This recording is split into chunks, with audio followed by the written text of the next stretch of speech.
Hello everyone, welcome back to the channel.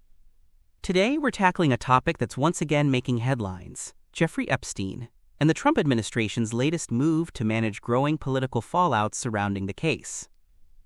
Under pressure from his own base and broader public scrutiny, former President Donald Trump is now calling for the release of secret grand jury materials related to Epstein's past legal proceedings. But while that may sound like a step toward transparency, there's a twist. The administration is still refusing to release thousands of other Justice Department files tied to the case. So what's really going on here?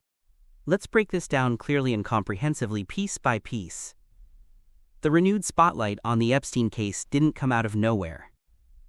Last week, the Department of Justice announced it would not be releasing any additional files related to Epstein's sex trafficking investigation, a decision that sparked immediate backlash from both the public and Trump's own supporters. Then, the Wall Street Journal published a story about a sexually suggestive letter that reportedly included Donald Trump's name. The letter was allegedly part of a commemorative album made for Epstein's 50th birthday back in 2003. Trump quickly responded, denying any involvement. He called the letter false, malicious, and defamatory.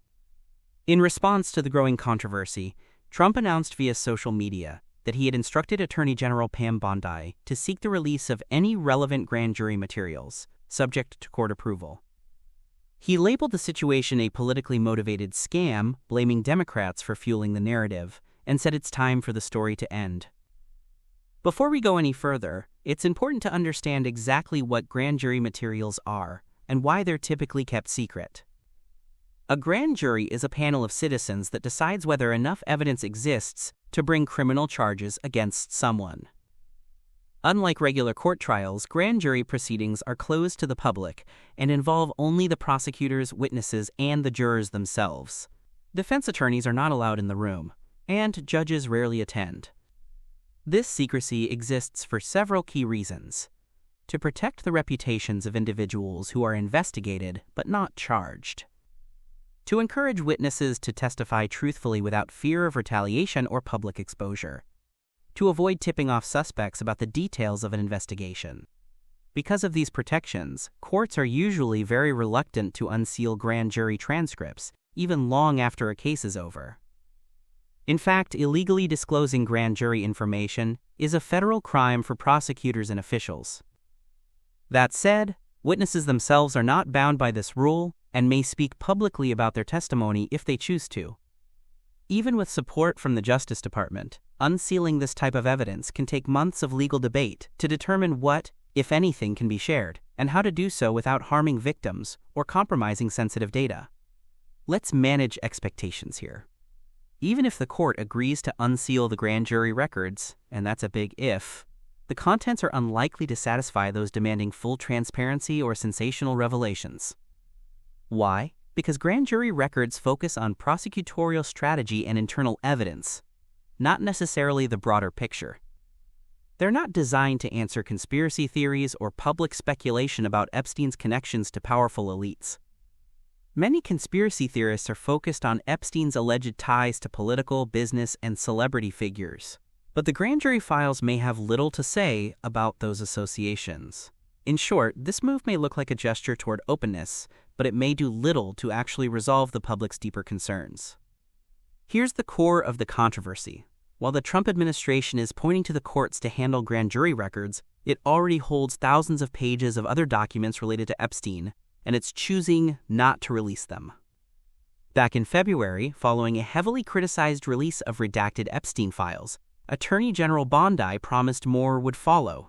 She even described it as a, quote, truckload of evidence handed over by the FBI, suggesting there was a significant amount of previously undisclosed material. But months later, the Justice Department quietly announced that it had completed its review and determined that no further disclosure was appropriate or warranted. Their explanation: much of the material was sealed by the court to protect victims, and only a fraction of the total evidence would have been made public if Epstein had lived to face trial. Critics argue that's not good enough. They say the public deserves to know what the government uncovered during its years-long investigation, especially given the scale and high-profile nature of the case. Adding to the frustration, Bondi has largely declined to answer questions about the withheld documents. The lack of clarity is fueling even more distrust and speculation. With pressure mounting, Congress is trying to get involved, but the current efforts are largely symbolic. House Republicans are planning a vote on a resolution urging the Justice Department to release more Epstein-related records. However, let's be clear, this resolution has no legal force. It's a statement of support, not a mandate. House Speaker Mike Johnson said, "We agree with the president. All credible evidence should come out." It's a political signal meant to appease voters demanding action, but it does not require the Justice Department to do anything. Meanwhile, some Democrats, backed by a handful of Republicans, are pushing real legislation. This bill would legally compel the DOJ to release more information from the Epstein investigation, but it's unclear whether it will pass or what resistance it might face along the way. So what's your take on all of this?